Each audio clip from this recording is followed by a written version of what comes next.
ಮಾನ್ಯ ಈ ರಾಜ್ಯದ ಮುಖ್ಯಮಂತ್ರಿಗಳಾದ ಮಾನ್ಯ ಶ್ರೀ ಸಿದ್ದರಾಮಯ್ಯ ಸಾಹೇಬರು ಮತ್ತು ಉಪಮುಖ್ಯಮಂತ್ರಿಗಳಾದ ಶ್ರೀ ಡಿ ಕೆ ಶಿವಕುಮಾರ್ ಸಾಹೇಬರು ಇಂಡಿಗೆ ಆಗಮಿಸುತ್ತಿದ್ದಾರೆ.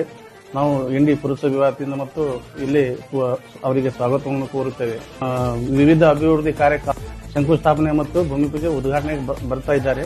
ಮತ್ತು ಇಂಡಿಗೆ ಮಾನ್ಯ ಶಾಸಕರಾದ ಶ್ರೀ ಯಶವಂತರಾಯಗೌಡ ಪಾಟೀಲ್ ಸಾಹೇಬರು ಸುಮಾರು ಈ ಇಂಡಿಗೆ ಭೀಮಾ ತೀರದ ಗಡಿನಾಡದಲ್ಲಿ ಇರುವಂತಹ ಇಂಡಿಗೆ ಬಂಗಾರದ ಕಿಂಡಿ ಅಂತ ಒಂದು ಜಿಲ್ಲೆಯನ್ನು ಮಾಡುವಂತ ಕನಸನ್ನು ಇಟ್ಟುಕೊಂಡು ಸುಮಾರು ಹಗಲಿರು ದುಡಿದು ಮತ್ತು ಅಭಿವೃದ್ಧಿಯಲ್ಲಿ ಬಹಳಷ್ಟು ಕೆಲಸಗಳು ಮಾಡಿದ್ದಾರೆ. ಮತ್ತು ಜಾತ್ಯತೀತ ನಾಯಕ ಈಗ ಸುಮಾರು 12ನೇ ಶತಮಾನದಲ್ಲಿ ನಾವು ಬಸವಣ್ಣನ ಇತಿಹಾಸಗಳನ್ನು ನಾವು ಬರೀ ಓದಿದ್ದೀವಿ ಪುಸ್ತಕದಲ್ಲಿ.